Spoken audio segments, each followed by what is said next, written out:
interests. My colleagues, we have the time. Let's go to a conference committee and produce a bipartisan farm bill. It's traditionally the most bipartisan thing we do in this Congress. Gentleman from Oklahoma. Speaker, I wish to yield 2 minutes to the gentleman from Texas who's been dealing with drought issues for 2 years in a row now, Mr. Nogebauer. Gentleman recognized for 2 minutes. Thank you. Ask unanimous consent to revise and extend my remarks. Without objection. Yep. Mr. Speaker, I rise today in support of H.R. 6233. Like the chairman and the ranking member, I wish we were here debating the 5-year farm bill that was passed out of the House Ag Committee, which would have brought certainty and reform and saved the American taxpayers over $35 billion. But the truth is we have a drought across this country. Over 75% of the areas that produce agriculture in this country are reporting that either abnormally dry or worse conditions. And that doesn't just impact farmers and ranchers, Mr. Speaker. That impacts the Americans that consume food products all across this country, driving the cost of it up.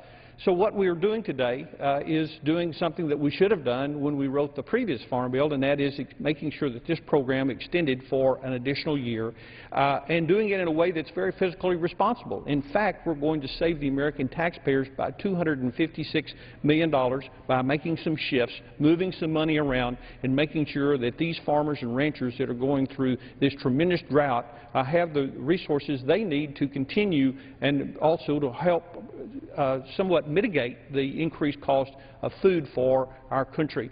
Mr. Speaker, I hope that my colleagues will vote for this, but also I hope that in the future that we'll be back down on this floor debating a very important farm policy for American consumers and American farmers and ranchers, and with that I yield back.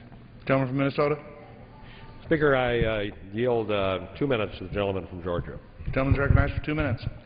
Thank you very much, Mr. Speaker, and I want to rise and first of all commend our bipartisan leadership on this committee, Chairman Lucas and our ranking member, Mr. Peterson, for the hard work that they've done and the leadership that they have provided.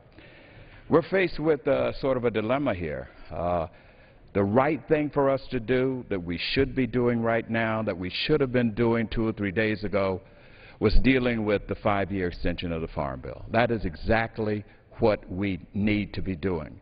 It gives consistency. It will give uniformity to our very vital food industry. And I might add, Mr. Speaker, that it is needed very desperately at this time.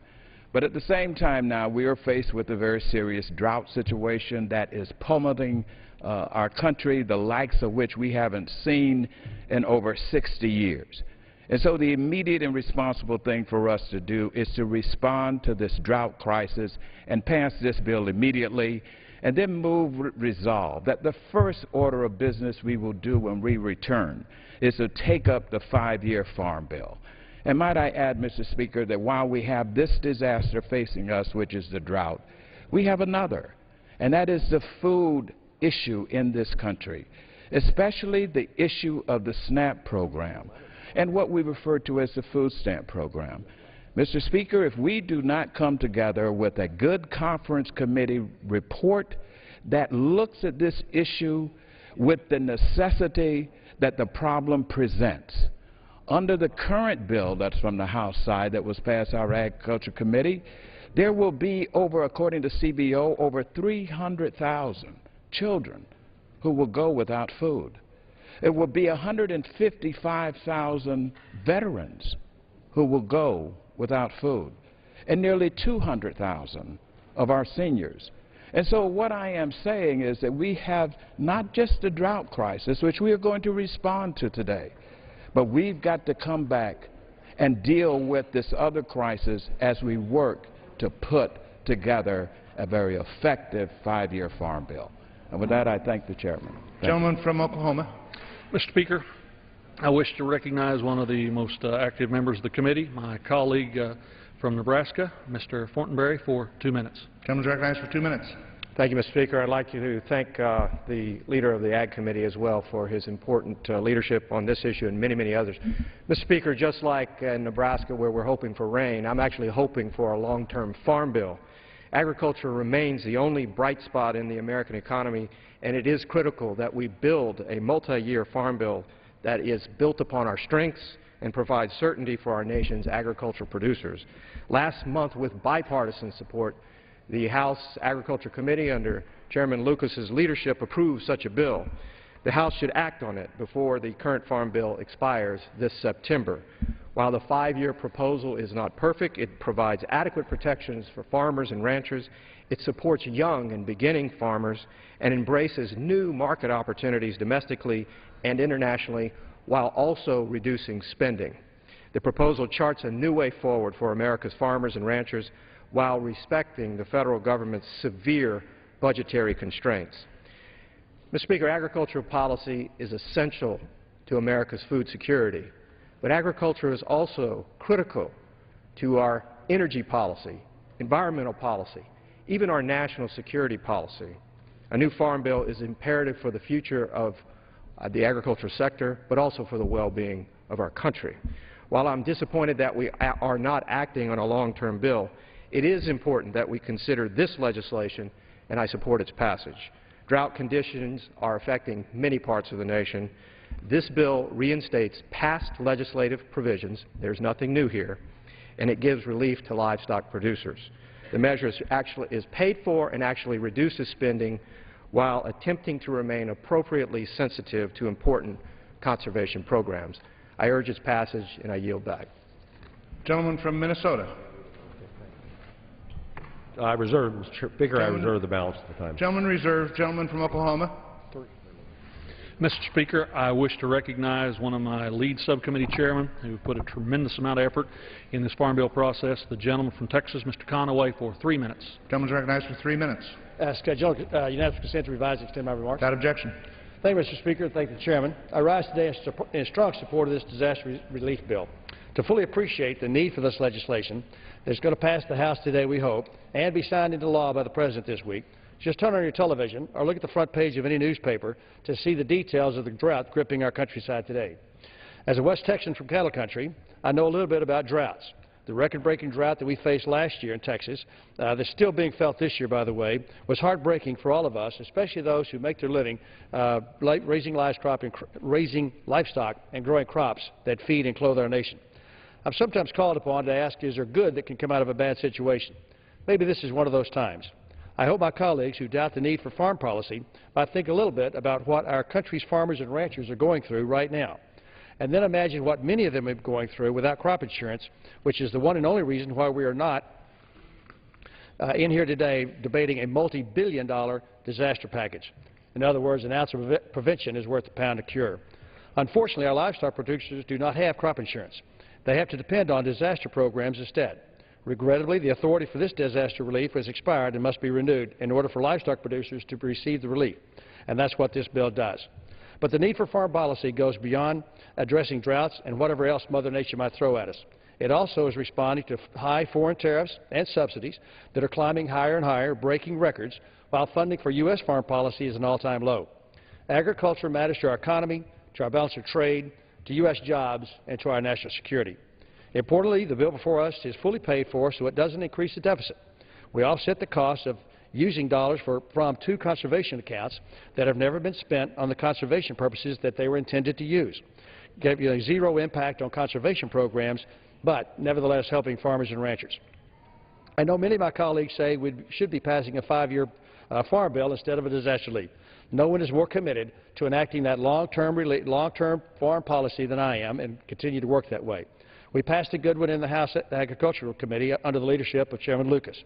But I think everyone appreciates the time that this will take to get through conference, to pass it in this House, get to the conference is extensive, and that's something our producers don't have today is time.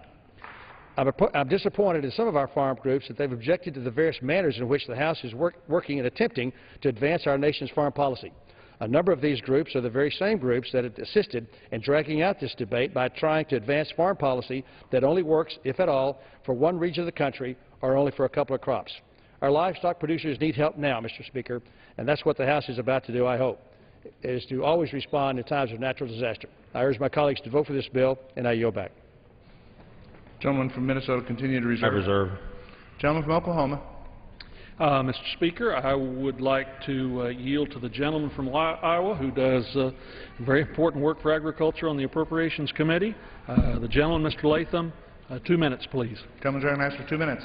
I thank the Speaker. I thank the Chairman for allowing me the time here to speak.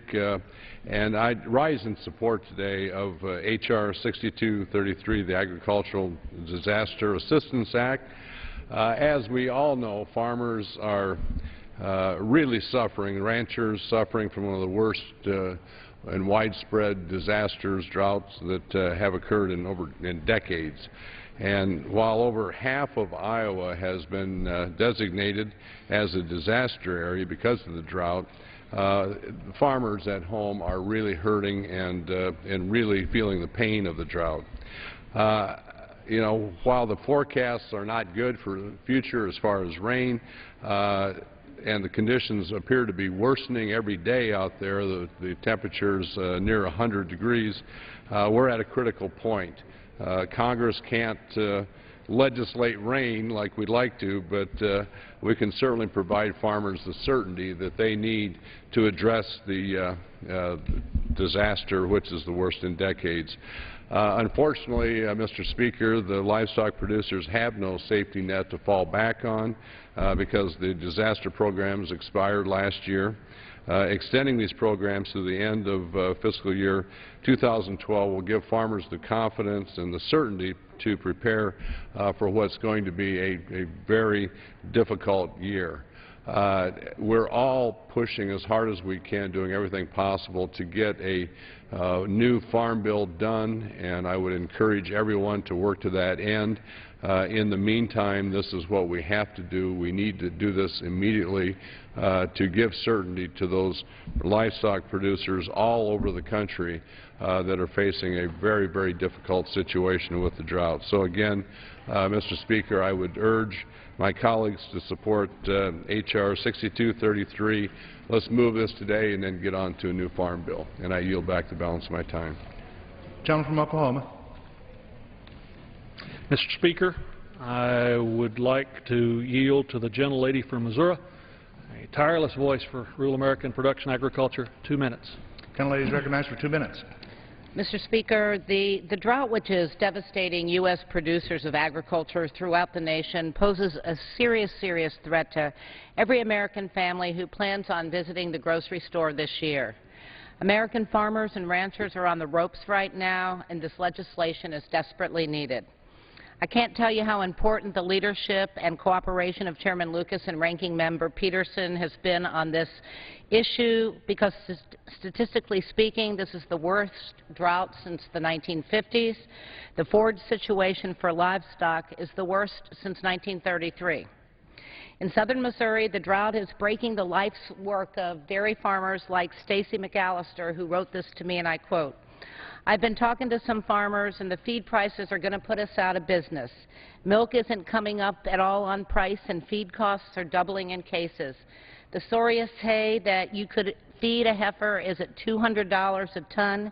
I used to buy it for $30 a ton. I feel like my heart's in my stomach right now." This picture of his farm tells the heartbreaking story. According to Stacy, even if you want to sell off part of your herd, you're out of luck. There's no more room for cows at the sale barn where they hold livestock auctions. There is about 1 penny of profit margin on the milk he's selling today. Our response to this disaster must begin with this effort to reinstate the emergency programs which were allowed to expire last October.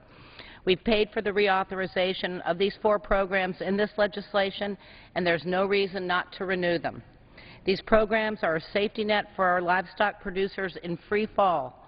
They need this assistance, and we need to give it to them or else risk losing the heart and soul of the agricultural backbone of this nation, the families who literally put food on our tables. I urge support for this legislation at a crucial hour of need for America's livestock producers. And I yield back the balance of my time. Gentleman from Minnesota, continue to reserve. Are you done? I have no additional speakers. Okay, well, I'll just, from Minnesota. I have no further speakers, so I will just close at this point. You know, I'm going to support this bill It's better than nothing, but it's not what we should be doing. And people need to understand that this is not going to solve any problems for anybody over August, other than the political problem that they have where they go home and can't point that anything got done, so they'll be able to say they voted for a bill. But this bill is not going anyplace in the other body. They have passed through the other body a bipartisan bill that has a better disaster provision in it than what we're considering here today. And their position is my position, and that is that we should be moving this bill and getting it enacted into law. So, you know, out of my friendship and respect for the chairman, I am supporting this bill, but I think he'll probably agree with me that we need to get this bill conferenced, we need to get it moved, we need to get it done so we can get it in place by September 30th, so producers can get what they really need out of this bill, and that is a long-term policy that they know they can count on. So I yield back the balance of my time. I ask my colleagues to support this legislation and yield back. Gentleman yields back the balance of his time. Gentleman from Oklahoma. Speaker, I yield myself the remainder of my time. Gentleman's recognized. Mr. Speaker, my colleagues, I think the bill we address today is very straightforward. We're going to help a group of producers who, when the 08 Farm Bill passed, thought they had something they could depend on. But because of budget issues, the 5th year was not funded. We need to help them by fulfilling our commitment that what we said would be there would be there. We do it in a responsible way. We do it in a way that does not truly affect the dollars going to additional conservation programs based on recent years. But my colleague's right. This addresses an issue that matters to producers who, for the last 10 months and for the next approximately 2 months, are not able to use a program they thought would be there. But the underlying issue still is passing a comprehensive 5-year farm bill, a farm bill that is such that all commodities and all regions can participate, a farm bill that will provide certainty, a farm bill that will make sure that the food and fiber that meet the needs of American consumers, and yes, consumers around the world, can be on the books. My friend and I have worked very hard, and we have made more progress this year than many pundits would have ever given us credit for. But we're not quite there yet. We may not exactly agree on every footstep to get there, but we agree we have to get there. Let's take care of the folks who are hurting today, and let's work to get that Farm Bill process completed. With that, Mr. Speaker, I urge my colleagues to vote to pass H.R. 6233, and I yield back the balance of my time. All time for debate on the bill has expired. Pursuant to House Resolution 752, the previous question is ordered. The question is on engrossment and third reading of the bill. Those in favor say aye. Those opposed, no. The ayes have it. Third reading. A bill to make supplemental agricultural disaster assistance available for fiscal year 2012, with the costs of such assistance offset by changes to certain conservation programs and for other purposes. Pursuant to Clause 1C of Rule 19, further consideration of H.R. 6233 is postponed. Speaker, I request the yeas and nays. This for consideration. Oh, we'd have to.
For what purpose does the gentleman from California seek recognition? Speaker, pursuant to House Resolution 747, I call up the bill H.R.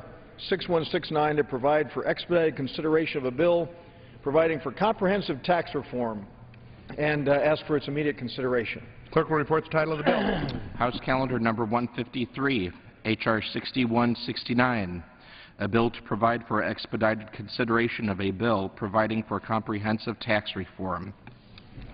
Pursuant to House Resolution 747, the bill is considered read.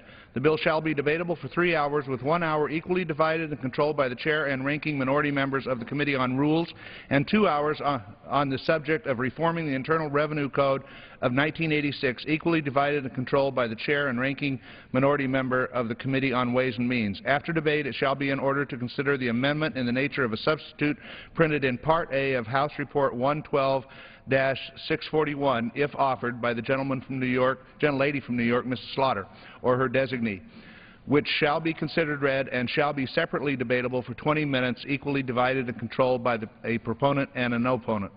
The chair now recognizes the gentleman from California, Mr. Dreyer. Mr. Speaker, I ask unanimous consent that all members may have 5 legislative days in which to revise and extend their remarks on H.R. 6169. Without objection. Thank you very much, Mr. Speaker. Mr. Speaker, an exorbitant amount of ink has been spilled chronicling the many divisions here in the United States Congress.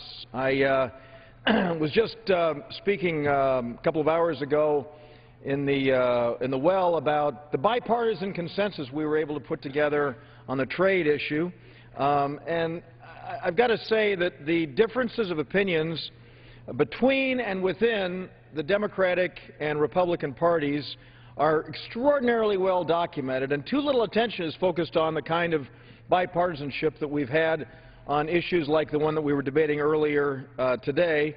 But having said that, even though it doesn't get much attention, there are a number of issues, Mr. Speaker, on which we can all agree.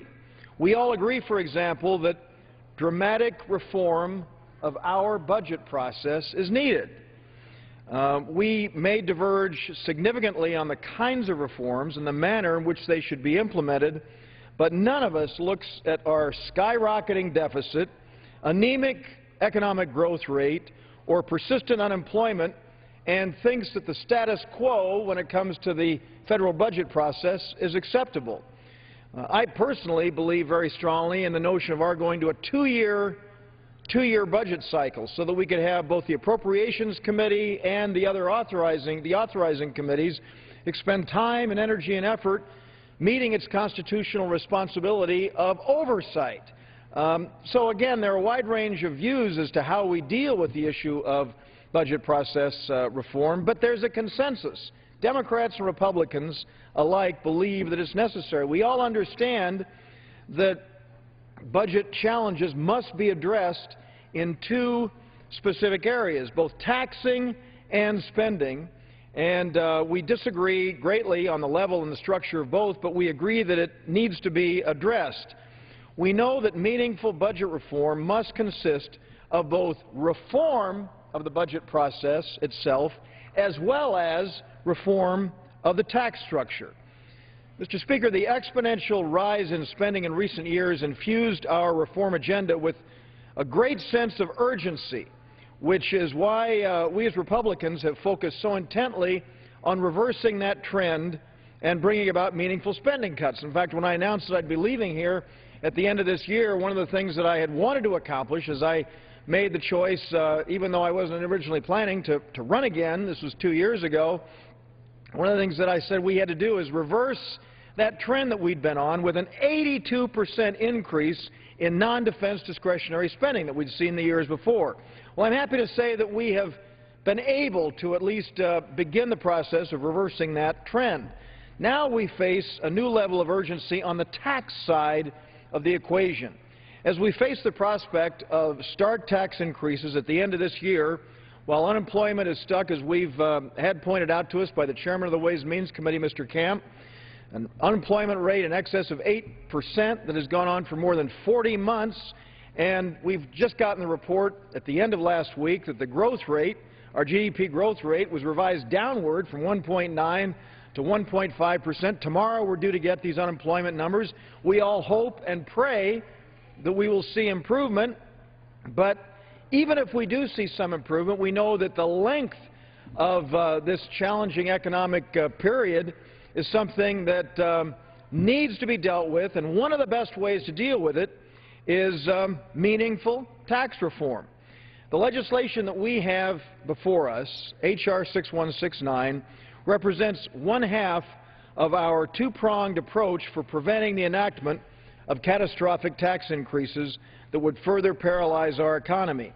The first step that we must take, Mr. Speaker, is to put a stop to the tax increases looming at the end of this year, which is precisely what this institution, the House of Representatives, did yesterday with the passage of H.R. 8. That bill will keep in place our current tax rates, as we all know, for one additional year. Now, that's an essential step. I mean, the President of the United States has said increasing taxes during difficult economic times is bad policy. In fact, not just President Obama, but even the traditional Keynesian economists will argue that the notion of increasing taxes during slow economic growth is a prescription to exacerbate the economic downturn. And so it's very important that we do that. And again, that's one very important step. But on its own, it's just a stopgap solution, what we've done yesterday here for that one period of time. Mr. Speaker, the second part of our two-pronged approach creates a pathway to a long-term solution. Now, this legislation puts in place a structure that will facilitate consideration and passage of meaningful, comprehensive tax reform. And again, Democrats and Republicans alike regularly say they are for meaningful tax reform. We have talk from both sides of the aisle about it. What we're doing here with this compromise that we have is putting into place a structure that can lay the groundwork to have action taken rather than simply talk. Now, Mr. Speaker, we all know that our tax code is not working for the American people. I think that it's another point on which we can all agree. I would say to my friend from Worcester, he knows very well that the tax code that we have today is not working. We believe on our side the tax code that we have today is not working. It's unfair and it's Byzantine in its complexity, and we all know, too, that the tax code that we have, Mr. Speaker, is clearly a drain on our economy, and I'd like to make a couple of points on this. Since 2001, that's basically a decade plus a year, little over a decade, there have been nearly 4,500 changes made to the U.S. tax code. So within that decade, 4,500 changes made to the tax code. Now, Mr. Speaker, that works out to one change a day. One change a day over that 10-year period of time. Now, the resulting complexity leads nearly 9 out of 10 families to seek assistance in filing their federal income taxes. And at the same time, Mr. Speaker, the majority of small business owners, small business men and women in this country, 71% of all unincorporated businesses are forced to pay someone else to prepare their taxes. Now, dealing with the tax code under these circumstances forces individuals, families, and employers in this country to spend, are you ready for this, Mr. Speaker, over 6 billion hours, costing over $160 billion every single year in an effort to faithfully comply with a burdensome and complicated federal tax system. Now, Mr. Speaker, I've talked to tax attorneys and accountants, and they acknowledge that these wasted resources are a drain on economic growth and on our shared bipartisan quest for job creation. Furthermore, the current system is injecting a great deal of uncertainty in our economy. Many of us like to point to the fact that uncertainty is the enemy of prosperity. Now, Mr. Speaker, let's look at the uncertainty that has existed over the past several years. Tax rates have been scheduled to increase sharply in 3 of the last 5 years, requiring the enactment of repeated temporary extensions. What does that create for job creators, for investors out there? It creates that uncertainty. and that uncertainty, again, is the enemy of prosperity. Now, Mr. Speaker, as you know, dozens of other major tax provisions expired in 2011 or are currently scheduled to expire by the end of this year. Working families and small business owners are not able to plan for the future or make rational business decisions, including hiring decisions, in this extraordinary environment of uncertainty. Now, Mr. Speaker, all of these challenges argue forcefully for comprehensive reform. Unfortunately, real results in this quest have proved so far to be elusive. We are all aware of the challenges of moving comprehensive legislation through the Senate. Here in the House, we have, as we all know, a majoritarian body where a simple majority is able to work its will. The nature of the Senate is fundamentally different, far slower by design. Frustrating though its inactions may often be, I do believe that the framers of our Constitution were actually right to structure these two bodies differently. However, at times throughout our nation's history, we've recognized the need to come together, the two institutions to come together to facilitate decisive action on critical matters. And, Mr. Speaker, that's exactly what we are doing here today, recognizing that the imperative for tax reform, something that has been discussed for literally decades, is going to be able to have something other than just talk, but action. And we're going to facilitate that with this effort here. This legislation, Mr. Speaker, lays out a roadmap for reform and helps to ensure its timely consideration in both the House and the Senate. It provides for consideration of a bill that is introduced by the chairman of the Ways and Means Committee by April 30th of next year, and that incorporates 5 key pillars of comprehensive reform. First, the reform package should provide individual filers with much-needed clarity and simplicity by consolidating the current individual income tax rates into no more than 2 brackets, 10% and 25%. Second, it should spur job creation and growth by limiting the corporate tax rate to no more than 25%. And again, focusing on the bipartisan nature of this, I've regularly said that I appreciate the fact that President Obama has come forward and called for a reduction in the top rate on corporations in this country. Third, it should protect middle-class families by repealing the alternative minimum tax. We all know how onerous that has been, and we all know that more and more Americans have unfortunately been drawn into this alternative minimum tax, which was designed to focus on very, very few people.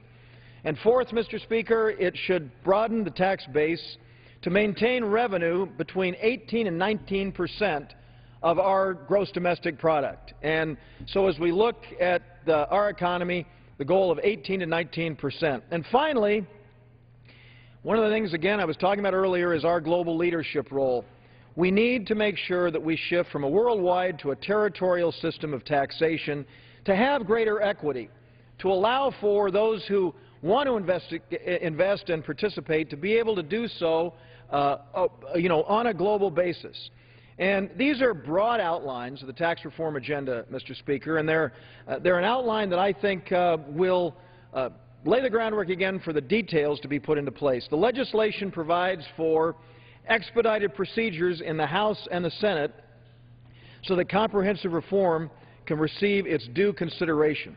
Now, Mr. Speaker, in the House, under this structure, any committee that receives a referral on the tax reform bill must report the legislation to the House within 20 calendar days. Failure to do so within that time period will result in an automatic discharge of that legislation. Our Rules Committee will then have 15 legislative days to provide a special order for consideration of the bill before the Majority Leader is automatically empowered to offer a motion to proceed with floor action. Now, Mr. Speaker, to underscore how important the right of every member of this institution is, after 2 days, any member of the House will be able to do so if action has not been taken by the majority leadership. These procedures will help to ensure that no committee or member has the power to prevent or indefinitely delay consideration of comprehensive tax reform. Now, Mr. Speaker, in the Senate, which is where this is really needed because, of course, we have a Rules Committee here in the House, and so it's not absolutely essential that we do this, but in the Senate where this is really needed, the bill, tax reform bill, must be referred to the Committee on Finance, understandably, which will then have 15 calendar days to consider and report the bill before the legislation is automatically discharged. And, Mr. Speaker, in the Senate, the Majority Leader can then offer a motion to proceed to the bill. After 2 more days, any senator will be empowered to do so again, ensuring that people will not be able to stand in the way of moving ahead with tax reform. Now, that motion will not be debatable, and cloture is not required before a vote on the motion to proceed, basically meaning, Mr. Speaker, that a supermajority will not be necessary to allow to move ahead on the debate on tax reform in the Senate. Now, each amendment will be limited to 2 hours of debate in the Senate, and cloture will also not be required before votes on individual amendments. However, cloture, a very important power that does exist in the Senate, cloture on the underlying bill may still be required prior to the vote on passage of the bill. So what this does, Mr. Speaker, these procedures ensure timely consideration in the Senate while maintaining that last hurdle of a potential cloture vote on to final passage. So I believe very strongly, Mr. Speaker, that this agreement strikes the right balance between facilitating action while preserving the very core nature of the Senate process. The magnitude and the urgency of our current economic challenges demand that we create this clear pathway to comprehensive tax reform. Our proposal provides a real solution to the uncertainty, the complexity, and the burdensome nature of our tax code. And, Mr. Speaker, it unleashes a powerful source of new revenues. Now, you know this very well, Mr. Speaker. There is a common misperception out there, and you hear it reported from people in the media, and I don't believe that it's normally meant as a pejorative, but what they say is Republicans don't want to increase revenues. Republicans don't want new revenues to the federal treasury. We hear this drumbeaten over and over again. I'm here to say, Mr. Speaker, nothing could be further from the truth. Republicans want new revenues to the federal treasury. We absolutely must find a way to bring greater revenue. We've got to find a way to bring revenue into the federal treasury. We all decry the $15+ trillion national debt that we have and the massive deficit spending. We've got to have greater revenue to the federal treasury. Where we diverge between the two political parties, my colleagues on the other side of the aisle, is the manner in which we see these new revenues actually achieved. Rather than raising tax rates on any one set of individuals or businesses, we want to raise revenues through greater gross domestic product growth. We want to expand the overall size of our economy, creating opportunity for all Americans. We've done this as a nation many times in the past. I always like to point to President John F. Kennedy, who pioneered this approach by cutting marginal tax rates and growing revenues as a result. Now, I acknowledge the marginal tax rates when President Kennedy did this were significantly higher than they are today when he was able to reduce marginal rates for individuals and reducing capital gains. But we still can put into place pro-growth tax policy. Mr. Speaker, President Reagan did the same thing 20 years after John F. Kennedy did it, and we all know what happened. We all know what happened, Mr. Speaker, when President Reagan, with the support of many Democrats, through what was known as the Connable-Hance tax package. It was a Democrat and a Republican, a then Democrat and Republican. Mr. Hance has since seen the light and become a Republican, but he was a Democrat at the time. He offered this measure that brought about major marginal rate reduction, and what did that do? During the decade of the 1980s, contrary to so many reports, we saw a nearly double of the flow of revenues to the federal treasury, bringing even greater results than we saw following President Kennedy's cuts.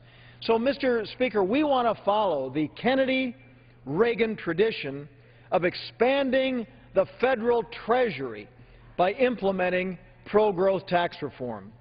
Now, we all know that our friends on the other side of the aisle do take a different point of view. I wish that they would follow President Kennedy's great example on this, but unfortunately the leadership on the other side of the aisle does take a different point of view. Which brings me to the final point on which we all agree. The Democratic approach to the considerable economic challenge we face is to raise taxes. I mean, we all agree that that's what our friends on the other side of the aisle are arguing. I've been watching television ads with President Obama on there talking about increasing taxes on working Americans. Yes, they're in the upper income, but these are people who are creating jobs and investing, and he wants to increase the tax burden on those people. They readily admit that their solution is to allow a large portion of the tax increases to proceed. They want the tax increases that are scheduled to go into place in January to succeed. So I come back to my points of the fact that uncertainty is the enemy of prosperity, and the statements of President Barack Obama, who, as we all know, has in the past agreed to an extension of these tax cuts to keep the economy growing. And we also know that Keynesian economists, again, have made it clear that increasing taxes during a slow economy is a prescription for disaster. And so this is where the disagreement lies. Democrats and Republicans alike recognize that Democrats want to increase marginal tax rates, and we as Republicans want to grow the economy to enhance the flow of revenues to the federal treasury. So, Mr. Speaker, we as Republicans argue that making the tax code more burdensome for some and more complicated for all is not the solution. Raising taxes when our economy and our job market are flagging is not the solution. The only way for us to create opportunity for all Americans is to reignite our engines of economic growth, and we cannot spark new growth without addressing both the immediate crisis of impending tax increases and the long-term need for comprehensive tax reform. And so, Mr. Speaker, I urge my colleagues to support this very, very critical legislation, and with that, reserve the balance of my time. Gentleman from Massachusetts. Thank you, Mr. Speaker, and I thank the gentleman from I want to yield myself such time as I may consume. Gentleman's recognized. Mr. Speaker, it is true that Democrats believe that we need comprehensive tax reform. There's no doubt about that. But I want to say to my friend, my good friend from California, when he used the words like bipartisan, consensus, and compromise in the context of describing this piece of legislation, I have to respectfully disagree with him. It couldn't be farther from the truth. Those words do not apply to what we're talking about here today. This is a very, very partisan bill. This bill was referred exclusively to the Rules Committee. I'm a member of the Rules Committee. I don't recall the gentleman ever reaching out and asking my opinion on what a bill like this should be about. Perhaps my invitation to join the discussion was lost in the mail. If that's the case, I certainly will give the gentleman a pass, but I'm willing to bet that Ranking Member Slaughter was never consulted. Mr. Hastings from Florida was never consulted. Mr. Polish from Colorado was never consulted. In fact, this bill was given to us less than 48 hours before we considered it in the House Rules Committee. And every single amendment that Democrats had to try to influence this bill was defeated on a strictly partisan vote, every single one of them. So this is not in any way, shape, or form about bipartisanship or consensus or compromise. This is a very partisan bill, and I regret that very much, because we do need tax reform in this country. But this approach of shutting out the minority party entirely, I think is the wrong way to go. So, Mr. Speaker, I rise in strong opposition to this very partisan Republican bill.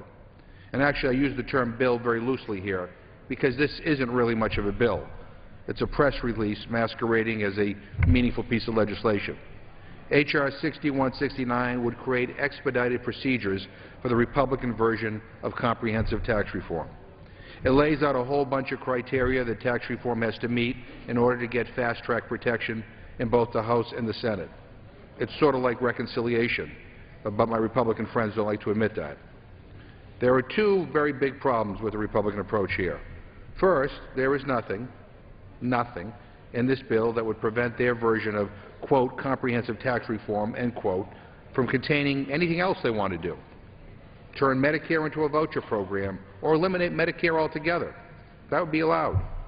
Repeal patient protections under the Affordable Care Act. Yes, they could do that too. Eliminate the Department of Education. Sure, that gets special treatment. Or they might want to privatize Social Security, one of their oldies but goodies. It is absolutely outrageous. The second big problem is that under this bill, the Republican author of the tax passage, as chairman of Ways and Means, and the person who's supposed to certify that the package is eligible for expedited process as chair of the Joint Committee on Taxation, can and likely will be the very same person. The very same person. Now, I like Chairman Camp. I think he's a terrific guy, but I do not believe he should be allowed to serve as prosecutor, judge, and jury on the issue of tax reform. You don't put the fox in charge of guarding the henhouse. But this debate is about much more than the terrible process outlined in this bill. This debate is about priorities. The choices here are very simple, and the contrasts are very clear. Democrats want to give every American family a tax break.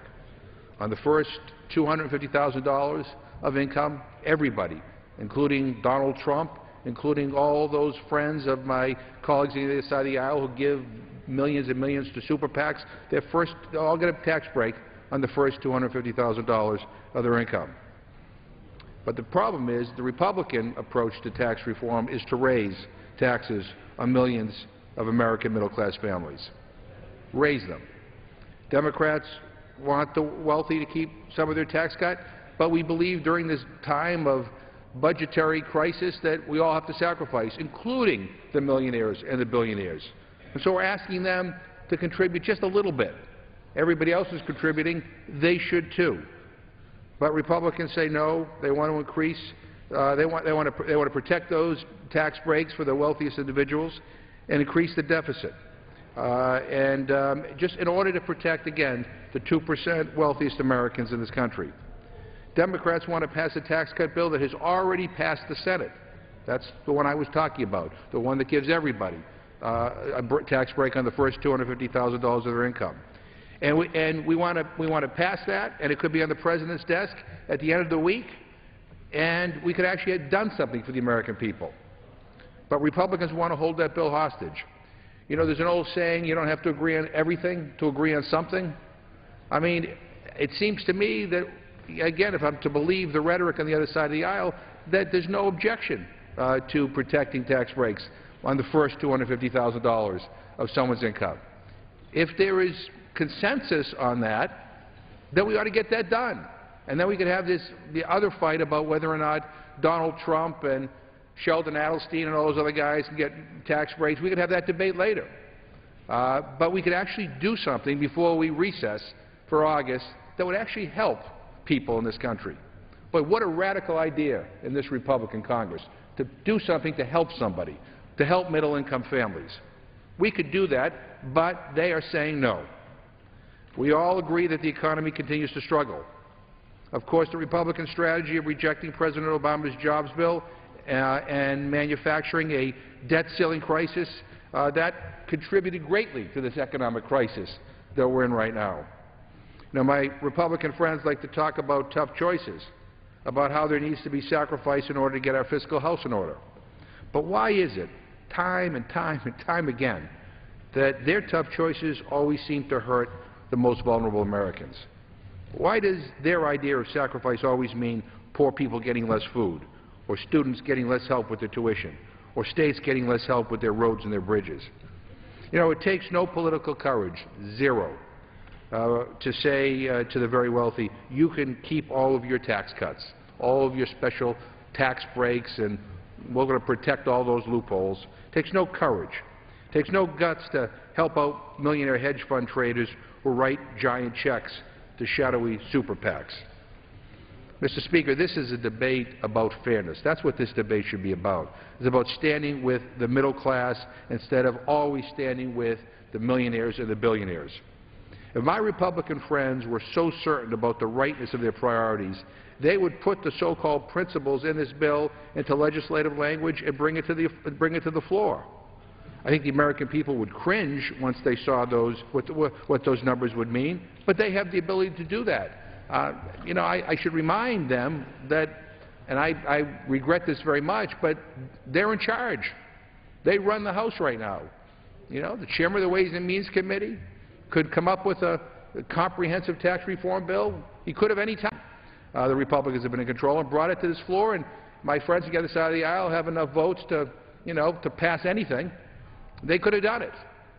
But I think if they did, and it was clear what the priorities of this Republican majority really were, and it was there in print, I think the American people, quite frankly, would be horrified. Democrats stand ready, willing and able to work with our Republicans, Republicans and all of our colleagues to enact meaningful, fair tax reform. But this bill doesn't get us an inch closer to that goal. If my friends on the other side were sincere about achieving comprehensive tax reform, they would reach out to us in the drafting of a bill like this. They would have consulted with us. And as I said, this legislation before us was referred exclusively to the House Rules Committee. Not a single Democrat on the House Rules Committee was consulted about this bill. And my guess is not a single Democrat on the Ways and Means Committee was consulted about this bill. So, you know, we will go through this exercise today. My friends on the other side of the aisle have the votes to pass it. But I'm going to tell you, Mr. Speaker, this is much ado about nothing, because this is not meaningful tax reform. This is a very partisan approach to this issue, and I regret that very much, and I reserve the balance of my time. Gentleman from California. Mr. Speaker, I have no further request for time, and am prepared to close. If my friend has speakers, I'd certainly sit here patiently and look forward to hearing any thoughtful comments that they might make. Gentleman from Massachusetts. Thank you, Mr. Speaker. At this time, I'd like to yield 3 minutes to the gentleman from Rhode Island, Mr. Langevin. Gentleman from Rhode Island is recognized for 3 minutes.